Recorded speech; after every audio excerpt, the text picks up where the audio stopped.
Olá, eu, Eduardo, juntamente com meu colega Gabriel, iremos fazer um trabalho sobre pães diet, light integral para a disciplina de processos tecnológicos C. Então, para trazer uma definição do que é o pão, ele é definido como um produto perecível, que é resultante de um cozimento de uma massa, obtida principalmente pela farinha de trigo, sal, água potável e fermentada por espécies de micro-organismos que são próprios de fermentação do pão. Na maioria das vezes, a Saccharomyces cerevisiae, que então é uma cepa destinada a esse tipo de fermentação, também utilizada na produção de cerveja. Quando ele é elaborado com o emprego de outras farinhas, ele pode ser denominado o nome desse ingrediente especial, como por exemplo pão de milho, pão de centeio, pão de cevada. Mas primordialmente e historicamente, os principais ingredientes para a fabricação do pão são a farinha, a água, a levedura e o sal, podendo então fazer variações no processo, adicionando alguns outros ingredientes para tornar o pão mais atrativo e ter uma escala diferente do que o pão convencional. Sabe-se que o pão é um dos alimentos mais antigos do mundo, tendo dados históricos falando disso. E hoje, então, nesse trabalho, a gente vai trazer um pouco do consumo que se tem no pão atualmente e também falar basicamente de três tipos de variação de pão, que são o pão diet, pão light e o pão integral. Então, aqui para trazer uma contextualização, eu trouxe dados do ano de 2019 na fabricação de pão. 63,2 mil empresas na área de panificação você tem registradas atualmente no país, da qual 95% são de pequenos negócios, então são microempresas e pequenos negócios, padarias, enfim. E 76% dos brasileiros consomem pão no café da manhã. Então a gente vê que é um alimento que é muito consumido todo dia. A gente tem ao longo da vida, no cotidiano das pessoas, ele é muito utilizado tanto no café da manhã quanto até muitas vezes no almoço e também no jantar. É, Você tem uma estimativa de 95 bilhões de faturamento desse setor e 704,72 toneladas foi o consumo mensal de pães franceses nesse ano. E 920 mil funcionários são empregados diretamente nessa panificação. Então a gente vê que é um mercado que está em crescimento, um mercado que sempre teve histórico de muito consumo, então tende a evoluir cada vez mais, trazendo novos métodos de fabricação, novas tecnologias, trazendo melhoramento, tanto da parte enzimática quanto da parte das farinhas, para trazer então melhores experiências e também ser um alimento aliado tanto ao sabor quanto à saúde. Então aqui para trazer de fato o assunto do nosso artigo, a gente vai falar um pouco da diferença dessas três variedades, que são o pão integral, o pão light e o pão diet. Muitas vezes as pessoas não têm o entendimento, não sabem para que utilizar o pão, se ele faz bem, se ele faz mal, então a gente vai contextualizar um pouco aí e trazer essa questão. O pão integral ele é feito quando você tem a quebra do trigo, a quebra do grão, sem passar por todos os processos de peneiramento, sem passar por toda a aditivação. Então é uma farinha totalmente integral, é o pão feito com a moagem do trigo, somente a moagem do trigo. Lógico que hoje, comercialmente falando, não se tem esse entendimento. Muitas vezes, grandes indústrias e até pequenas padarias fazem apenas uma adição de em torno de 25, 30%, 5% de uma farinha integral e fazem a rotulagem como fosse um pão integral. Vale lembrar também que hoje na legislação não é especificado quanto é o percentual que você tem para determinar que um pão vai ser integral ou não. Então, essa é uma questão que está meio vaga ainda, enquanto definição, no nosso país. Mas vale lembrar então que para você ter um pão integral é necessário fazer o processo dele com a farinha integral, com o trigo somente moído.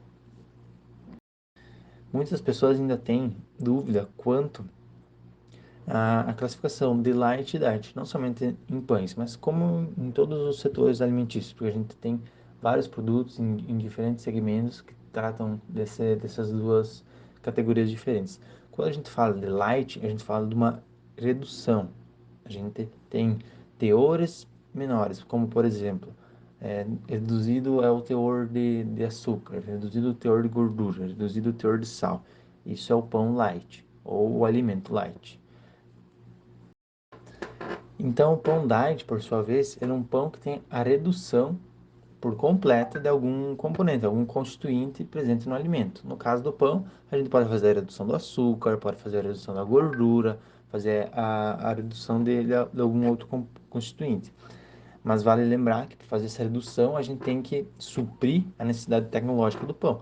A gente não pode simplesmente tirar um componente e não adicionar algum outro composto, algum outro constituinte, sendo ele químico ou natural, para suprir aquela mesma necessidade tecnológica que se faz necessário para a fabricação do pão. Então, tem que se atentar muito quando a gente for fazer a escolha de um alimento, porque muitas vezes a gente vai estar dando um tiro no pé. A verdade é que hoje a indústria preza muito por produção, muito por escala, mas muitas vezes o consumidor acaba sendo enganado pela falta de conhecimento um pouco. Então é muito importante que esse conhecimento seja disseminado para a população em geral, para que você tenha total noção do que realmente você está comprando. Muitas vezes, então, a gente faz a compra de um pão integral, que nada mais é que um pão que eles utilizam um corante de caramelo, por exemplo, para fazer deixar uma coloração mais amarronzada, mais escura, para remeter ao integral. Então, muitas vezes isso é o que acontece e nós, como os profissionais da área, temos que lutar sempre para que esse conhecimento seja disseminado e a população saiba de fato o que ela está consumindo. Então, baseado numa pesquisa que a gente realizou na literatura, encontramos 2 artigos para tratar no seminário de hoje.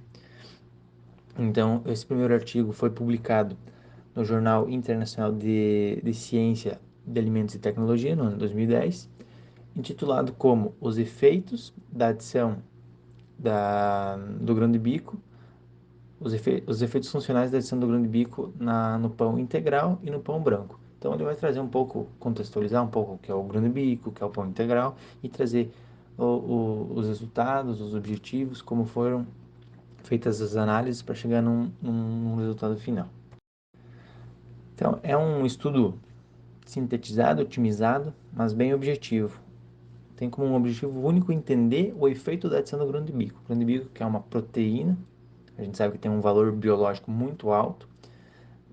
Então foram feitos estudos, foram feitos testes, análises para ver tecnologicamente se é possível e como que é absorvido pelo pão, tanto o pão branco como o pão integral, a adição desse novo constituinte. Então, a seguir, o colega Gabriel irá trazer todos os métodos que foram utilizados, bem como os resultados apresentados no trabalho.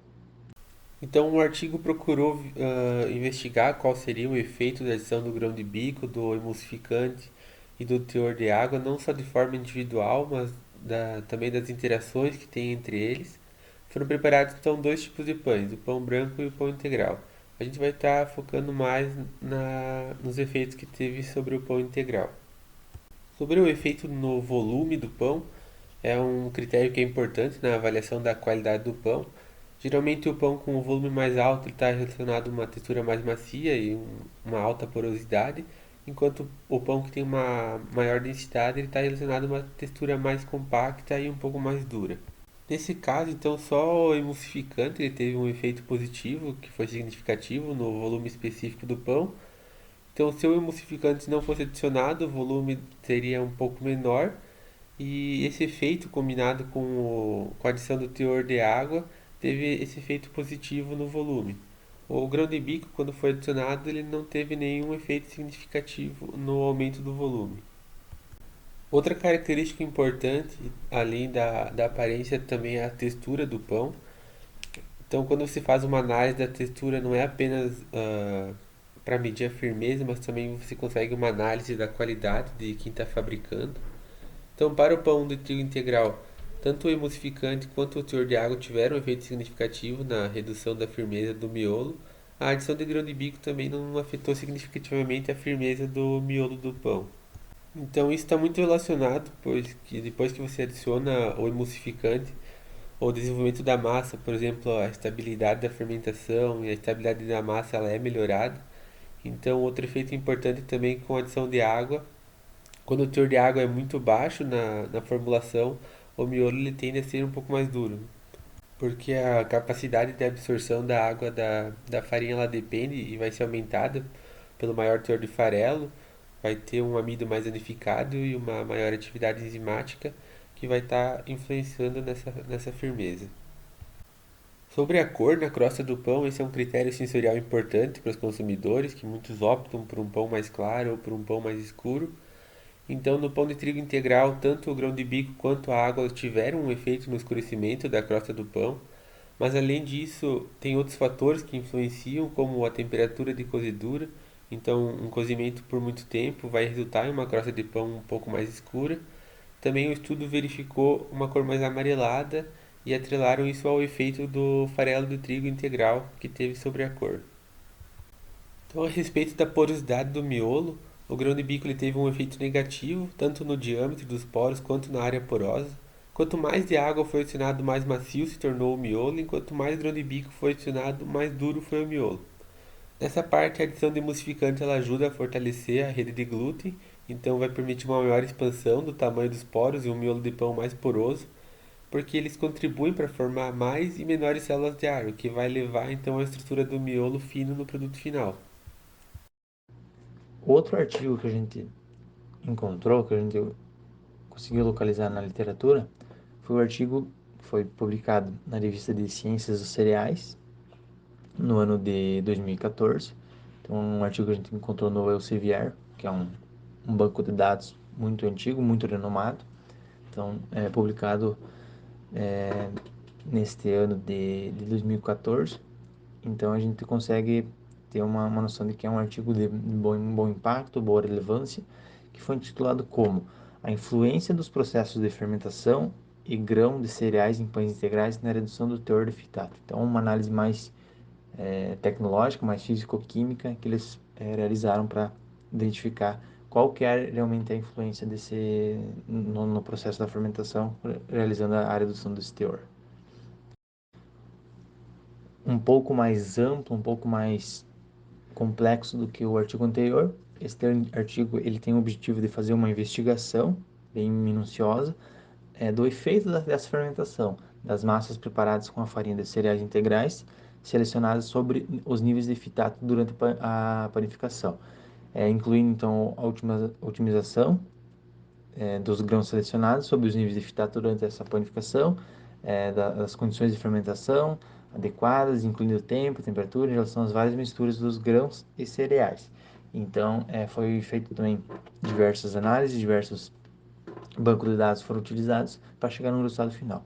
Então, agora eu passo a palavra para o meu colega Gabriel, ele vai continuar a apresentação, trazendo toda a etapa de procedimento, de análises e também os resultados dos artigos, das pesquisas. Então, nesse segundo artigo, foi investigado dois pontos principais, que primeiramente o perfil do pH, então foi medido o pH na massa de trigo fermentada a granel e também na massa a partir de uma mistura de trigo e de aveia, e o pH ele diminuiu de 6,5 até 5,3 depois da fermentação. Então, durante essa etapa da mistura também teve perda de fitato nessas duas massas. Então, observou-se que quando tem uma redução do fitato, reflete então no aumento da acidez. Então, sobre os níveis de fitato, como eu mencionei antes, quanto o pH mais baixo vai ser mais baixo o nível de fitato, isso causado pela fermentação. Então, durante toda a etapa da fabricação, vai estar ocorrendo a hidrólise do fitato, dependendo do tipo do pão que está sendo preparado. O resultado desse estudo então indica que o tempo de fermentação ele teve um impacto mais significativo na redução do fitato, o que pode aumentar a biodisponibilidade mineral no produto final.